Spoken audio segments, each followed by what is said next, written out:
এখানে সভা করতে দেবে না বলেছে, তৃণমূলের বুকের উপরে দাঁড়িয়ে আমরা সভা করব। ভারত মাতা কি, ভারত মাতা কি, ভারত মাতা কি। We want, we want, we want, we want.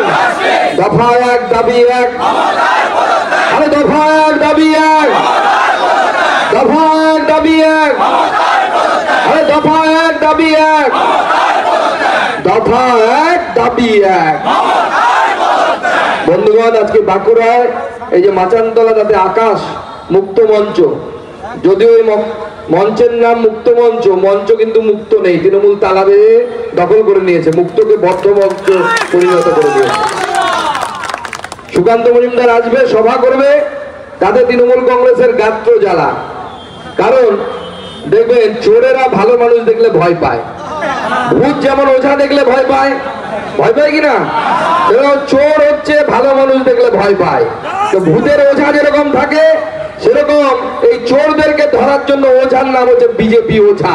সেটা বিজেপি যেখানে যাবে, সে ওঝার ভয়ে তৃণমূলের চোরেরা ওখান থেকে পালিয়ে যাবে, সেখানে থাকবে না। আজকে আমরা বাঁকুড়া জেলায় এখানে উপস্থিত আছি, অনেক নেতৃত্ব আমাদের আছে।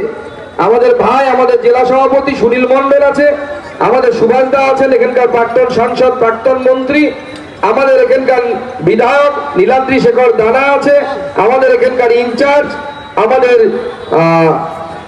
সুজিত অগস্তিদা আছে, আমাদের লক্ষণ ঘোড়া এমএলএ এবং আমাদের জোনের নেতা, আমাদের রাজ্যের নেতা, রাজ্য সম্পাদক, তিনি আমাদের মাঝে উপস্থিত আছেন। আমাদের অমরনাথ শাখা বিধায়ক উপস্থিত আছেন, ডক্টর জয়ন্তদা, আমাদের জয়ন্তদা আমাদের প্রাক্তন সভাপতি উপস্থিত আছেন, সত্যদা আমাদের বিধায়ক, তিনি আমাদের মাঝে উপস্থিত আছেন, ছাত্রার বিধায়ক। আমাদের দিদি কোথায় গেল, শালতোড়ার বিধায়িকা, তিনি আমাদের মাঝে উপস্থিত আছেন, মহিলা মোর্চার নেত্রী আমাদের বিল্লেশ্বর দা, সুপ্রভাত পাত্র, দুই পাত্র একসাথে, জোড়াই জোড়াই পাত্র, এদিকে ডক্টর সৌগত পাত্র সহ আরো নেতৃত্ব, আমাদের বিবেক দা, আমাদের প্রাক্তন সভাপতি, তিনি আমাদের মাঝে উপস্থিত আছেন। এবং সর্বোপরি আমার কর্মীরা যারা এত বৃষ্টির পরেও এত সংখ্যায় এখানে উপস্থিত আছেন, সেই জন্য আপনাদের সকলকে আমি আমার নমস্কার জানাই, প্রণাম জানাই।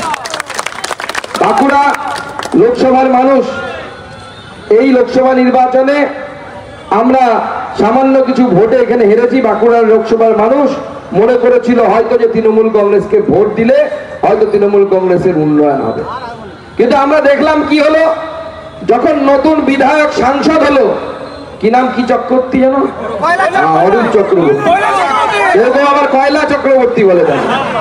আমি বুঝে পাই না, তৃণমূলের যতগুলো অরূপ আছে, সেখানে অরূপ চক্রবর্তী হোক, ওখানে অরূপ রায় হোক, বা ওখানে অরূপ স্বরূপ হোক টালিগঞ্জের, সব বেটার চোর, মার্কা মারার চোর যত। তাকে ভোট দিয়েছিল, ভেবেছিল আমাদের উন্নয়ন করবে। প্রথম দিন দেখে অবাক, আমি তো দ্বিতীয়বারের সাংসদ। অরূপ বাবু ব্যক্তিগত জীবনে কি করে জানি না, আমি 10 বছর কলেজ ইউনিভার্সিটি পড়িয়েছি, 1 বছর স্কুলে মাস্টারমশাইগিরি করেছি, তারপরে এত টাকা হয়নি দুবার সাংসদ হওয়ার পর যে আমার জেলার পার্টির সকল নেতৃত্বকে এরোপ্লেনে টিকিট কেটে তাকে দিল্লি নিয়ে যাবে। অরূপ বাবু এত বালির টাকা না কয়লার টাকা, কিসের টাকা চুরি করেছে, সাংসদ হওয়ার পর সবাইকে প্লেনে চড়িয়ে নিয়ে চলে গেল দিল্লি ঘোরাতে, চল সব চোরদেরকে গিয়ে দিল্লিতে দর্শন করে আসে। কিন্তু মনে রাখবেন, দিল্লি গিয়ে লাভ নেই, ওই চোরের বাহিনী কলকাতাতে কাজ করে, দিল্লি গেলে ফিউজ হয়ে যায়, ওখানে কাজ করতে পারে না। দিল্লিতে চোরের চলে না, ওখানে ভারতবর্ষের চৌকিদার নরেন্দ্র মোদী আছে, যার লাঠি পেছনে পড়লে বড় বড় চোর সোজা হয়ে যায়, তোমার মতো চোর তো কোনো ব্যাপার না। বন্ধুগণ, আজকে আমরা নারী সুরক্ষা যাত্রা করছি এবং আমরা বলছি যে মুখ্যমন্ত্রীর পদত্যাগ চাই। অনেক সমাজের অনেক ব্যক্তি আন্দোলনে নেমেছিল।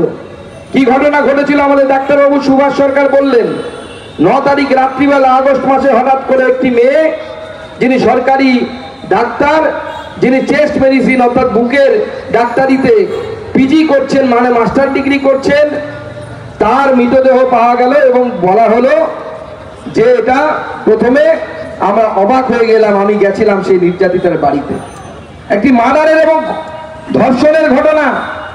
তৃণমূল কংগ্রেসের যে যারা নেতা আছে, যারা ওখানে মেডিকেলের দায়িত্বে আছে, তারা ফোন করলেন, মেয়ের মা বাবা অপেক্ষা করছেন কখন মেয়ের খবর পাবো। মেয়ের মায়ের কাছে ফোন গেল সকালবেলা যে আপনার মেয়ে অসুস্থ হয়ে পড়েছে, তাড়াতাড়ি আরজিকর হসপিটালে দৌড়তে দৌড়তে আসুন।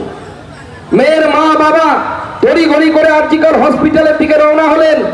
রাস্তায় যাচ্ছেন, কিছুক্ষণ পর ফোন এলো, আপনারা কত দূরে? আপনার মেয়ে অজ্ঞান হয়ে গেছে, আপনার মেয়েকে আমরা হসপিটালে ভর্তি করেছি। মায়ের মন আরো অশান্ত হয়ে গেল। যেরকম আর 5টা মায়ের মন বাবার মন হয়, যেমন আমি একজন সুকান্ত মজুমদার সাংসদ, মন্ত্রী, বিজেপির নেতা ছেড়ে দিন, দিনের শেষে আমি 2 কন্যা সন্তানের পিতা।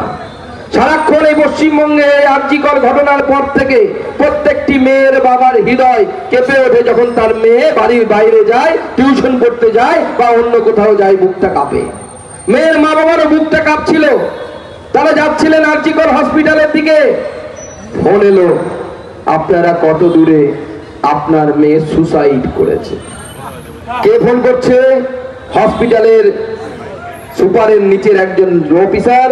তিনি ফোন করে বলছেন আপনার মেয়ে 3-3 বার ফোন, 3 রকমের আলাদা আলাদা ঘটনা বলা হলো যে আপনার মেয়ে নাকি সুসাইড করেছে। আর যখন পুরো বিষয়টি জানাজানি হয়ে গেল, মৃতদেহ পোড়ানোর কম্পিটিশন শুরু হয়ে গেছে। কে মৃতদেহকে তাড়াতাড়ি আগুন দিয়ে পোড়ানোর ব্যবস্থা করবে? স্থানীয় বিধায়ক, স্থানীয় কাউন্সিলর সবাই দৌড়চ্ছে হাওয়াই চটি চাটতে, কে বেশি পারে। যত চাটবে তত ভিটামিন, তত পয়সা, তত বালি, তত কয়লা, সবাই চাটছে মৃতদেহটাকে যত তাড়াতাড়ি পরিষ্কার করে দেওয়া যায়। ভাবতে পারবেন না, অবাক হয়ে গেলাম। যে গাড়ির চালক, যে অ্যাম্বুলেন্সে করে মৃতদেহ নিয়ে গেছিল, তাকে পর্যন্ত পুলিশ 500 টাকা হাতে গুঁজে দিয়েছিল। আমি পুলিশ প্রশাসনকে প্রশ্ন করতে চাই যে মমতা বন্দ্যোপাধ্যায়ের দলদাসগিরি আর কতক্ষণ করবেন? আজকে ডাক্তার, জুনিয়র ডাক্তাররা আন্দোলন করছিলেন, তারা সিপির অফিসের সামনে চলে গেলেন, বললেন সিপি কে দেখা করতে হবে। আরে এই কলকাতা পুলিশকে এক সময় স্কটল্যান্ড ইয়ার্ডের সাথে তুলনা করা হতো।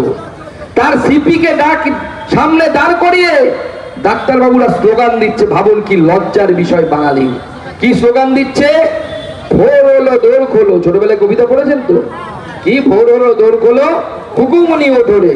সেরকম ডাক্তারবাবুরা স্লোগান দিচ্ছিলেন, ভোর হলো দোর খোলো, বিনীত কোয়েল ওঠরে, দাঁড়িয়ে আছে হাওয়াই চটি আলতো করে চাটরে।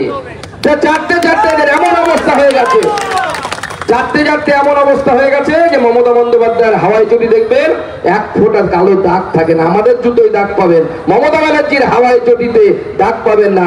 অরূপ থেকে স্বরূপ সবাই মিলে চাটছে, পুলিশও চাটছে, নেতাও চাটছে, চারটে পরিষ্কার করে দিচ্ছে, কোনো দাগ পাওয়া যাচ্ছে না। মেয়ের মৃতদেহ পুড়িয়ে দেওয়া হলো, তাতেও ক্ষান্ত হয়নি। বিজেপির নেতারা সেখানে পৌঁছে গেলেন, আন্দোলন শুরু করলেন যে না, মৃতদেহ পোড়ানো হবে না। অন্য রাজনৈতিক দলের নেতারা পৌঁছেছিলেন, আমরা অস্বীকার করি না, বাধা দেওয়ার চেষ্টা করেছিল সবাই মিলে যে এই মৃতদেহ পোড়ানো যাবে না, আর একবার তাকে পোস্টমর্টম করা দরকার। রাত্রিবেলা পোস্টমর্টম হয়ে গেল। একজন মহিলা ডাক্তার লিখে পাঠিয়েছেন, নোট দিচ্ছেন সরকারি ভাবে যে সন্ধে হয়ে যাওয়ার পর, সন্ধে 6টার পর, ঠিক যেমন এখন 6টা বাজে, কোন পোস্টমর্টম করা যায় না। সুপ্রিম কোর্টের রায় অনুসারে আমরা কিভাবে পোস্টমর্টম করব? তার উত্তরে টালা থানার আইসি তিনি লিখে পাঠাচ্ছেন, এটা বিশেষ কেস, তাড়াতাড়ি পোস্টমর্টমের ব্যবস্থা করুন।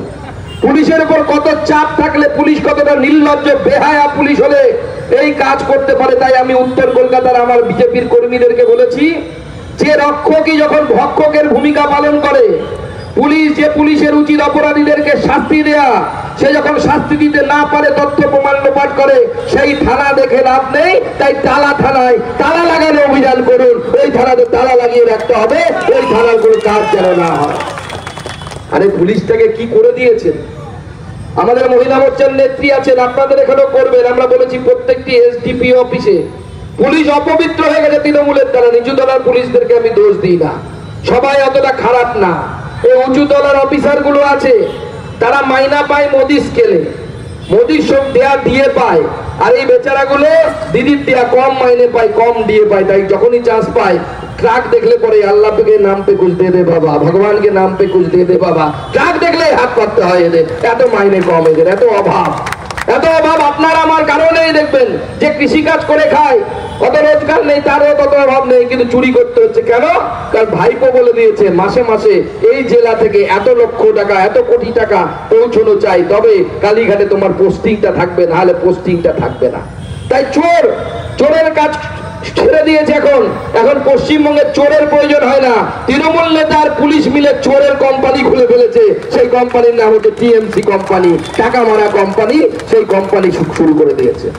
আজকে আমরা অবাক হয়ে গেলাম, একটা মহিলা ডাক্তার, কলকাতার বুকে শিক্ষিতা মহিলা, সেই শিক্ষিতা মহিলার সাথে রেপ এবং মার্ডার হয়ে গেল। তাকে ধামাচাপা দেওয়ার চেষ্টা হলো। যেমন তেমন ভাবে নয়, সিবিআই কোর্টে গিয়ে কি বলছে? সিবিআই কোর্টে গিয়ে বলছে যে যেইখানে খুন হয়েছে, যেখানে মার্ডার হয়েছে, যেখানে ধর্ষণ হয়েছে, সেখানে 1000 জনের পায়ের চিহ্ন, ফুটপ্রিন্ট বলে ইংরেজিতে, তাকে পাওয়া যাচ্ছে। যেরকম কোন মাঠের মধ্যে গরু চড়াতে নিয়ে যাওয়া হয়, গরু ঘুরে বেড়ায় মাঠের মধ্যে, সেই রকম ভাবে প্রত্যেকটি তৃণমূল কংগ্রেসের ডাক্তার, নেতা, পুলিশ যে যার মতো পেরেছে সেই এলাকায় ঘুরে বেরিয়েছে, তাদের পদচিহ্ন রেখে গেছে সেখানে, যে 1000 জনের পদচিহ্ন। আর ঠিক সেই সময় সেই নির্যাতিতার মা বাবা আমাদের আরজি কলেজের প্রিন্সিপাল পুলিশের পা ধরে কেঁদেছে, আমার মেয়েটার মরা মুখটা একবার দেখতে দিন, আমার মেয়ের মরা মুখটা একবার দেখতে দিন। 3.5 ঘন্টা দান করিয়ে রাখা হয়েছে, মা বাবাকে কিন্তু মুখ দেখতে দেয়া হয়নি। কিন্তু সেই একই সময় তৃণমূল কংগ্রেসের পুলিশ, তৃণমূল কংগ্রেসের নেতারা, ডাক্তার নেতারা, কেউ ফরেন্সিক এক্সপার্ট সেজে, কেউ অমুক সেজে, কেউ তমুক সেজে সেখানে ঘুরে বেরিয়েছে। আজকে যারা তৃণমূল কংগ্রেস করেন বা তৃণমূল কংগ্রেসকে ভোট দিয়েছেন, তাদেরকে একটা প্রশ্ন করতে চাই, সেই মেয়েটির মুখের জায়গায় নিজের বাড়ির মেয়ে, নিজের বাড়ির স্ত্রীর মুখটা একবার রেখে দেখবেন, কেমন লাগে, বুকের ভিতরটা শূন্য হয়ে যায় কিনা। আর যদি শূন্য না হয়ে যায়, তাহলে ভাববেন মনুষ্যত্ব বলে কোনো জিনিস আপনার মধ্যে অবশিষ্ট নেই, আপনি টিএমসিতে পরিণত হয়েছে। বাংলাতে এখন 2 ধরনের মানুষ দেখা যায়। এক ধরনের মানুষ হচ্ছে যাদের মনুষ্যত্ব আছে, যারা মানুষ, আর এক ধরন হচ্ছে যাদের টিএমসি, তাদের কিচ্ছু নেই, ভিতরে মনুষ্যত্ব নেই, লজ্জা নেই, কিচ্ছু নেই। ভাবা যায় একটি খুনের ধর্ষণের ঘটনাকে ধামাচাপা দেওয়ার চেষ্টা করা হলো আত্মহত্যা বলে, আত্মহত্যা বলে চালিয়ে দিত যদি না বিজেপি দাঁড়াতো। পরের দিন থেকে আমরা ধর্ণা শুরু করলাম, ধর্ণা চললো, আমাদের আন্দোলন চললো লাগাতার 24 দিন। ভারতীয় জনতা পার্টি ধর্ণা করেছে সেই জরিনা ক্রসিং এর মুখে। আপনাদের নেতারাও সেখানে গেছিলেন, সমস্ত নেতা সেখানে গেছিলেন। মানুষ বলছে বিজেপিকে আন্দোলন করো, সেজন্য আমরা বলছি এটা কোনো বিচ্ছিন্ন ঘটনা নয়। মাননীয় মুখ্যমন্ত্রী এখানে আসার পর থেকে ধর্ষকদের অভিনন্দন জানিয়ে, ধর্ষকদেরকে সাহস জুগিয়ে গোটা সিস্টেমটাকে ধর্ষকদের রাজধানীতে পরিণত করে দিয়েছে। মনে আছে আপনাদের মমতা বন্দ্যোপাধ্যায় 11 সালে ক্ষমতায় আসার পর পার্ক স্ট্রিট কাণ্ড ঘটেছিল। সেই পার্ক স্ট্রিট কাণ্ডে মাননীয় মুখ্যমন্ত্রীর দল থেকে বলা হয়েছিল এটা একটি মহিলা এবং তার কাস্টমারের মধ্যে গন্ডগোলের বিষয়। মাননীয় মুখ্যমন্ত্রী, আপনি তো একজন মহিলা মুখ্যমন্ত্রী, আপনার কাছ থেকে, আপনার দলের কাছ থেকে এই ধরনের আচরণ আশা করা যায়? কোন মহিলা যদি তার এই ধরনের ব্যবসার সাথেও যুক্ত হয়, অর্থাৎ যদি এসকর্ট সার্ভিসও হয়, সেই মহিলাকেও ধর্ষণ করার অধিকার কারো জন্মায় না। তার নিজের বডি, তার নিজের দেহ, যখন সে বলবে হ্যাঁ তখনই হ্যাঁ, অতএব না হলে না, এটা মেনে নেওয়া উচিত। এটা হচ্ছে স্ট্যান্ডার্ড প্রোটোকল। তারপরে হলো হাঁসখালির ঘটনা। মাননীয় মুখ্যমন্ত্রী 14 বছরের একটি বাচ্চা মেয়ে আপনার পার্টির নেতা ধর্ষণ করে খুন করলো তাকে। সবাই চিৎকার করে উঠলো বিচার চাই, বিচার চাই, বিচার চাই। মাননীয় মুখ্যমন্ত্রী আবার সামনে চলে এলেন বাণী দিতে। তিনি মাঝে মাঝে উদয় হন, এক একটা করে বাণী দিয়ে চলে যান আমাদেরকে। কি বাণী দিলেন? বাণী দিলেন আপনারা বলছে ধর্ষণ, আপনারা কি জানেন? জানেন কি মেয়েটির সাথে প্রেমের সম্পর্ক ছিল? এবার মুখ্যমন্ত্রী সরাসরি নিজে বলছেন 14 বছরের বাচ্চা মেয়েটি নাকি প্রেগন্যান্ট ছিল। আমাদের লজ্জা লাগে মাননীয় মুখ্যমন্ত্রী যে মমতা বন্দ্যোপাধ্যায় আপনার মতো অশিক্ষিত মহিলা পশ্চিমবঙ্গের মুখ্যমন্ত্রী, বাঙালির মুখ্যমন্ত্রী, এটা আমাদের লজ্জার বিষয়। আপনার মুখ থেকে এই ধরনের শব্দ আমরা আশা করি। 14 বছরের বাচ্চার মেয়ের চরিত্র নিয়ে আপনি টানাটানি করেন, আর কি আশা করবো মাননীয় মুখ্যমন্ত্রী আপনার কাছ থেকে? আপনি নিজেই বলছেন ক্যামেরার সামনে ওনাদের ছাত্র সমাবেশ হলো, আমি তো দেখে অবাক। তৃণমূল কংগ্রেসের ছাত্র সমাবেশ হচ্ছে ছাত্রদের সামনে, যদিও ছাত্র দিবস এই প্রতিষ্ঠা দিবস কংগ্রেসের, সেখানে ভাষণ দিচ্ছে কে? আমাদের মাননীয় মুখ্যমন্ত্রী মুখ্য বক্তা, আর আরেকজন মুখ্য বক্তা হচ্ছে অভিষেক বন্দ্যোপাধ্যায়। ছাত্রদের সামনে কি হওয়া উচিত? আদর্শ লোককে প্রতিস্থাপন করা উচিত, সামনে দেখানো উচিত। দুজনের পরিচয় কি? মাননীয় মুখ্যমন্ত্রী জালি পিএইচডি করেছে, ভাইপো জালি এমবিএ করেছে, জালি ডিগ্রিধারী দুজন ভাষণ দিচ্ছে ছাত্রদের সামনে। এটা বাঙালির দুর্ভাগ্য, এটা পশ্চিমবঙ্গের দুর্ভাগ্য। কিন্তু আমরা জানি 34 বছর বামফ্রন্ট ছিল, মানুষ এখন বামফ্রন্টকে ভুলে গেছে। এই জালি ডিগ্রিধারী মুখ্যমন্ত্রী এবং তার ভাইপো, যিনি জালি পিএইচডি করেছিলেন ইস্ট জর্জিয়া ইউনিভার্সিটি থেকে আমেরিকার, আর তার ভাইপো এমবিএ করেছিল দিল্লির কোন একটি ফেক কলেজ থেকে। সেই ফেক ডিগ্রিধারী সরকারের কথা একদিন কেউ মনে রাখবে না, মানুষ মনে রাখবে শুধুমাত্র বিজেপির কথা। বিজেপির সরকার, যে সরকার প্রতিষ্ঠিত হবে পশ্চিমবঙ্গে অদূর ভবিষ্যতে, সেই সরকারের কথা মানুষ মনে রাখবে। মানুষ তৈরি হয়ে গেছে, তাই মানুষ বলছে যে এই মুখ্যমন্ত্রী যদি থাকে ধর্ষণ বন্ধ হবে না। যে মুখ্যমন্ত্রী 14 বছরের মেয়ের চরিত্র নিয়ে প্রশ্ন করে, সেই মুখ্যমন্ত্রী থাকতে এখানে ধর্ষণ বন্ধ হবে না। যে মুখ্যমন্ত্রী একজন মহিলার কে এসকর্ট সার্ভিস বলে, অর্থাৎ তাকে একটি জঘন্য পেশার সাথে যুক্ত করে দেন কথায় কথায়, সেই মুখ্যমন্ত্রী থাকতে কোনো এখানে ধর্ষণ বন্ধ হবে না। তাই ধর্ষণ যদি বন্ধ করতে হয়, আমাদের এই সরকারের পরিবর্তন করতে হবে, আর এই তৃণমূল কংগ্রেস সরকারকে উৎখাত করে বঙ্গোপসাগরে ফেলে দিতে হবে। আগামী নির্বাচনে আমাদেরকে তার জন্য প্রস্তুত হতে হবে। আপনারা নির্ভয় এগোন। আপনাদের এমপি নেই তো কি হয়েছে? আমাদের 12 জন এমপি আছে, 68 জন এখনো এমএলএ আছে। প্রত্যেকে আমরা আপনাদের সাথে দাঁড়িয়ে আছি। আর এই চোরেদেরকে সামনে বিধানসভা নির্বাচনে বাঁকুড়ার মানুষও ভোট দেবে না, বাঁকুড়ার মানুষও একটাও ভোট দেবে না। এই চোরেদেরকে পশ্চিমবঙ্গ ছাড়া করবে। তাই বন্ধুগণ, এই আন্দোলনকে আমাদেরকে চালিয়ে যেতে হবে।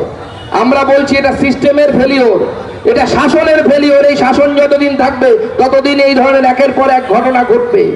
এখানে সিপি সরে গেল, কাজের কাজ হবে না। নতুন সিপি এসে সে আরো বেশি কাজ শুরু করবে, আরো বেশি চুরি শুরু করবে।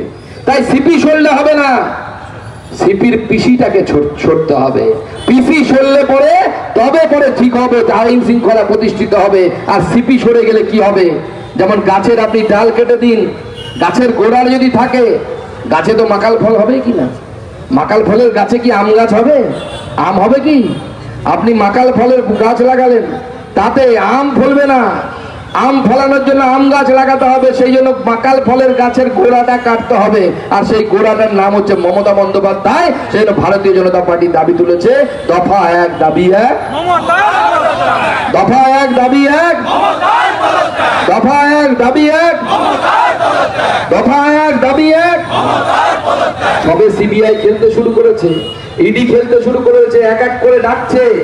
ওরা ভাবছে অনুব্রত মণ্ডল ছাড়া পেয়ে গেছে, আবার গিয়ে লাফাবে। টাকা অত আনন্দ করে লাভ নেই, অপেক্ষা করো। সবে তো জামিন পেয়েছে, এরপরে বিচার শুরু হবে। আর বিচার শুরু হওয়ার পরে জেল যাত্রার জন্য তৈরি হয়ে থাকো। ডবল ডবল জেল যাত্রা হবে এবং এখানকার সাংসদও জেলে যাবে, সেজন্য প্রস্তুত হয়ে থাকুক। কারণ এদের বিরুদ্ধে এত চুরির অভিযোগ, কয়লা বালি কোনো কিছু বাকি রাখে না, যা পারে সব খেয়ে নেয়, কোনো কিছু বাকি না। আমরা পৃথিবীতে দেখেছিলাম 2 ধরনের মানুষ হয়, প্রাণী হয়।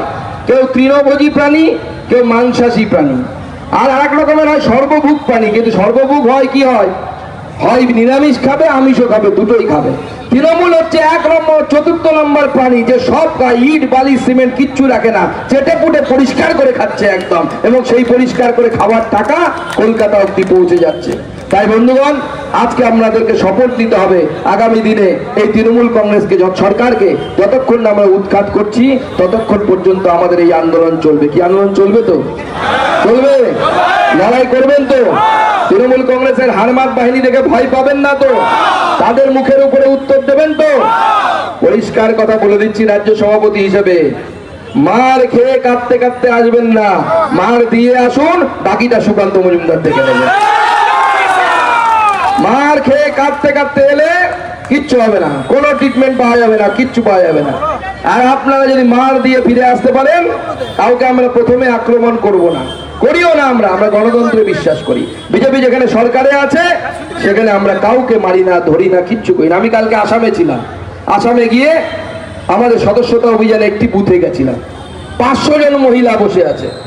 ওখানে তৃণমূল কংগ্রেস নেই, কংগ্রেস আছে বিরোধী দল, নিজের মতো পার্টি করে, কেউ কাউকে দেখতেও যায় না। বিজেপির সরকার, কংগ্রেস নিজের মতো আন্দোলন করছে, নিজের মতো করছে, কোথাও ঢিল মারামারি নেই, ভোটের দিন ছাপ্পা ভোট নেই, কিচ্ছু নেই।